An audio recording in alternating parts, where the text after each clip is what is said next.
Dans ce nouvel épisode de PVF TV, nous allons voir trois points qui tournent autour d'un thème essentiel qui est le management. Alors ça peut être le management client, le management relationnel et le management avec vos collaborateurs. C'est une question qui m'a été posée par un de mes clients et je souhaitais faire un petit point là-dessus sur ma vision du management, vous apporter 3 points essentiels que nous allons voir aujourd'hui. Donc quelque chose qui est sur du hack, c'est-à-dire vraiment un petit truc qui permet de pirater le cerveau de vos interlocuteurs, que sont les nudges.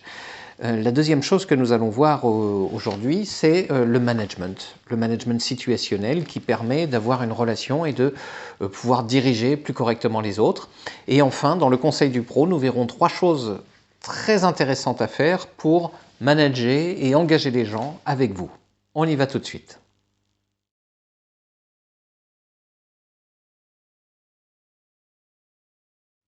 Aujourd'hui, nous ne voyons pas un acronyme, nous voyons un anglicisme que sont les nudges. Les nudges sont un mot anglais qui permettent de décrire un ensemble de techniques qui sont très intéressantes dans le business, en marketing, mais aussi en politique. On voit ça tout de suite.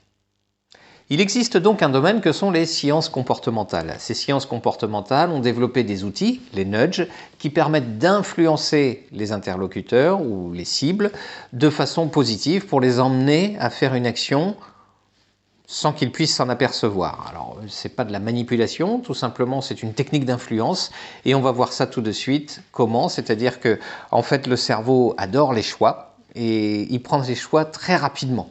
Et c'est là-dessus que jouent les nudges. En fait, c'est comment faire en sorte que votre cerveau soit focalisé sur le choix et non pas sur le pourquoi on me pose cette question-là. Voyons tout de suite quelques exemples de nudges. Voici donc une poubelle qui a été créée avec 2 choix. La première question est pain au chocolat ou chocolatine. L'idée, c'est un cendrier qui pose cette question et qui incite les gens à jeter leur mégot. Alors vous voyez en bas de l'image que vous avez un petit dose, une petite réservoir. En fait, quand les personnes jettent leur mégot dans chocolatine ou pain au chocolat, eh bien, ça fait un vote. Et en fait, les gens votent en jetant leur cigarette. L'objectif n'est pas de faire voter les gens sur pain au chocolat ou chocolatine. Dans le sud-ouest, ce sera toujours chocolatine. Dans le nord, ce sera toujours pain au chocolat. Néanmoins, ça permet aux gens d'utiliser le cendrier et c'est bien ça l'objectif. Ce deuxième exemple est très intéressant. Il s'agit d'un urinoir au fond duquel on a posé le dessin d'une mouche. Et toute personne, homme, qui vient uriner dans cet urinoir va avoir tendance à diriger son flux d'urine vers la mouche pour la viser. Et donc, en fait, ça incite les gens à viser au bon endroit dans l'urinoir pour éviter les projections d'urine et de salir l'urinoir. C'est donc un nudge, c'est-à-dire une influence qui permet à la personne d'être propre sans qu'elle s'en aperçoive. Troisième exemple de nudge, il s'agit pour le cerveau de penser que les 2 assiettes sont équivalentes. Or, si vous regardez bien, d'un côté vous avez 5 filets de poisson pané et de l'autre côté vous en avez 3. Pourtant les 2 assiettes semblent pleines toutes les deux et donc pour le cerveau c'est toujours aussi plein. Donc l'idée c'est peut-être de faire manger moins les gens avec des assiettes plus petites, avec des quantités qui sont toujours bien remplies dans l'assiette. Donc ça c'est un nudge, ça permet eh bien, de faire perdre du poids, ça permet aussi de contenter l'œil, etc., etc. Quatrième exemple, donc inciter les gens à utiliser l'appareil qui permet de projeter du gel hydroalcoolique sur les mains. Donc là, on a des petits pas qui mènent sur des petites mains. Donc là, c'est bien les petits pas qui vous guident jusqu'à la machine, les petites mains qui vous incitent à utiliser vos mimines pour le faire. Un des premiers nudges utilisés dans les années 90, c'était dans les concessions Opel, dans lesquelles on mettait des pas à l'intérieur des concessions ou des lignes pour faire en sorte que les gens puissent se promener entre les véhicules. Il existe des tas de sortes de nudges comme ça qui influencent le cerveau des personnes visiteurs de façon à pouvoir les emmener sur ce qu'on veut faire, c'est-à-dire leur faire suivre un chemin, utiliser un objet, les influencer de façon positive. Quatrième exemple, pour inciter les gens à utiliser l'escalier plutôt que l'escalator, tout simplement pour qu'ils puissent être en meilleure santé, faire un peu plus de sport, eh bien, on a dessiné sur cet escalier, c'est du street marketing, des touches de piano, blanches et noires, qui permettent de visualiser l'escalier comme un piano et d'avoir envie de monter les gammes de ce piano. Vous avez compris, les nudges sont une technique d'influence qui permettent à l'autre personne d'avoir un choix, mais c'est un faux choix. En fait, on va l'inciter à faire quelque chose en lui indiquant le côté ludique ou le côté intéressant de l'action que l'on souhaite lui faire faire. Il existe aussi un nudge, un hack cérébral que vous pouvez faire avec vos clients. Par exemple, quand vous voulez prendre un rendez-vous, eh bien, vous préférez le lundi ou le jeudi. En fait, c'est la technique du double choix. La personne a le choix entre prendre un rendez-vous le lundi ou prendre un rendez-vous le jeudi. Malgré tout, elle prend rendez-vous avec vous et c'est ça qui est intéressant pour vous. L'influence positive est intéressante à partir du moment où la personne ne s'en rend pas compte. Si la personne se rend compte en face que vous êtes en train d'utiliser une technique d'influence, le rejet risque d'être très fort de la part de cette personne. Donc, à utiliser avec beaucoup de finesse, avec beaucoup de sagesse, de façon à ne pas faire les choses qui puissent provoquer un rejet de la part de votre interlocuteur. Je vous le disais donc en préambule, le thème du jour est consacré au management. Alors il y a plusieurs sortes de management. Le management existe depuis à peu près une centaine d'années. Les premières techniques de management ont été faites par des sociologues qui se sont rendus compte même que le simple fait d'observer un groupe changeait le comportement du groupe. Donc le management est issu d'une longue école d'observation de sociologues, de psychologues. Aujourd'hui, ce que l'on va voir, c'est le management situationnel, c'est-à-dire du management sur des groupes de moins de 20 personnes, ce qui permet d'avoir une approche beaucoup plus humaine de la chose. Voyons cela tout de suite.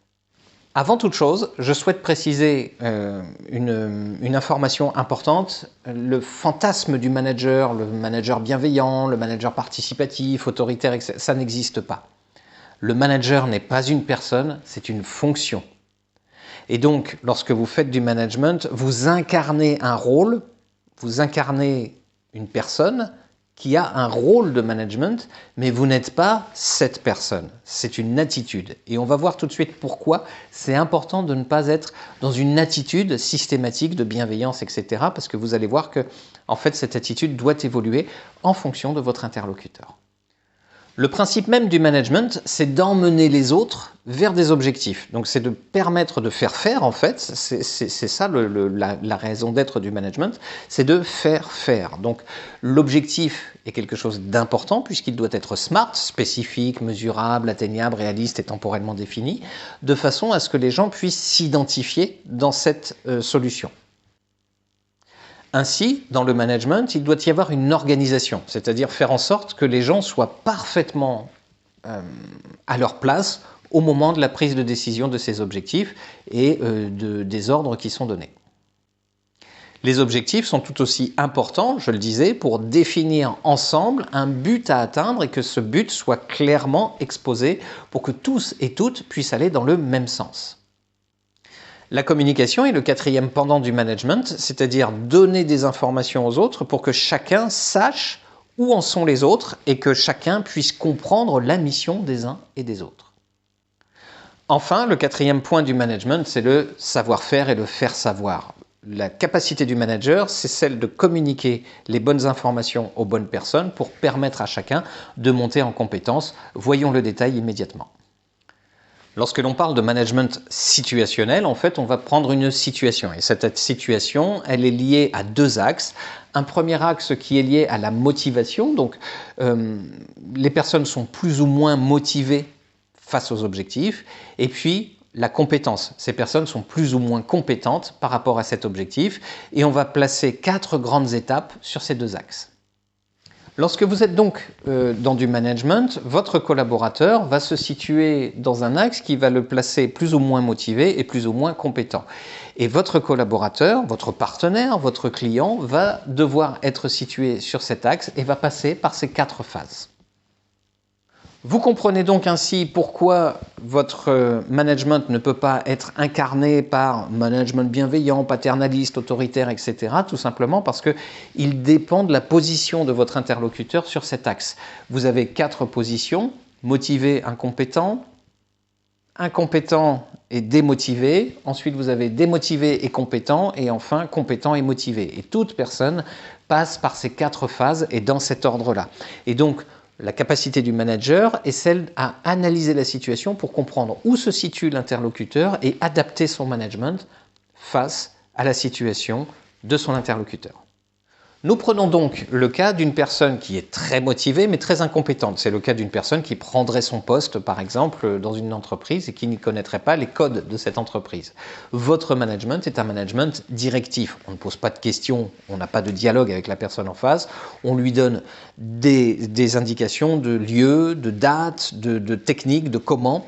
Bref, on lui donne beaucoup d'outils pour que cette personne puisse progresser. Donc, cette personne a besoin d'être managée dans le qui, quand, comment et surtout pas dans le pourquoi. D'abord, on apprend les choses et ensuite on donne du sens en fonction de la motivation parce que cette personne, comme elle est motivée, elle est capable d'entendre tous ces ordres et de les mettre en œuvre.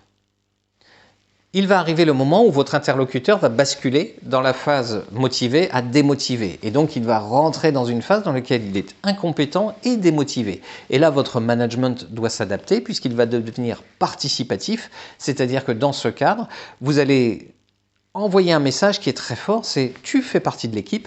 Tu fais partie des membres de la famille de cet objectif, de cette entreprise. Et donc, à ce titre, je vais te donner des explications, je vais te donner du sens, je vais te donner du pourquoi. Et la personne a besoin de grandir, de comprendre, d'avoir des valeurs, d'acquérir vraiment des compétences liées à l'esprit d'équipe. Dans la troisième phase, la personne va passer de démotivée incompétente à démotivée compétente. Et là, le management va devenir participatif. C'est-à-dire que là, on va faire participer la personne au travers d'un besoin. Elle a besoin d'écoute, elle a besoin de s'exprimer, elle a besoin de pouvoir donner son avis de façon à pouvoir avoir l'impression et la réelle impression qu'elle participe. Et donc, le management persuasif est là pour donner de la confiance à cette personne. Enfin, la dernière phase, vous avez une personne en face de vous qui est motivée et compétente. Cette personne est totalement en maîtrise de son poste. Elle a besoin de pouvoir exprimer de la créativité, de pouvoir apporter sa pierre à l'édifice. Et vous, en tant que manager, vous avez du lâcher-prise, de la confiance. Alors attention, la confiance n'exclut pas le contrôle, donc c'est de donner de la confiance sans laisser libre cours à cette personne, mais c'est de contrôler son travail tout en lui faisant confiance. Et donc cette personne va pouvoir être compétente à ce poste, et bizarrement, ce qui va se passer, c'est qu'elle va vouloir passer à la phase d'après et re-rentrer dans un autre cycle en acquérant de nouvelles compétences, de nouvelles fonctions, en voulant évoluer dans l'entreprise.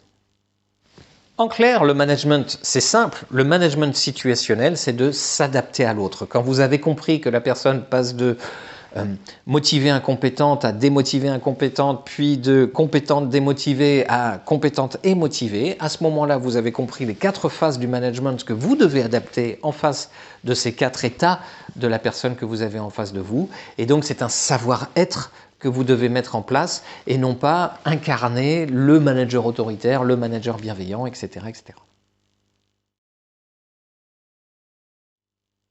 Toujours dans cet esprit de management, le Conseil du Pro aujourd'hui vous donne 3 astuces, 3 techniques que vous pouvez mettre en place immédiatement dans vos rendez-vous, on verra comment à la fin, et qui sont des astuces qui vous permettent de pouvoir manager la relation avec l'autre, que ce soit un client, un partenaire ou un collaborateur ou une collaboratrice.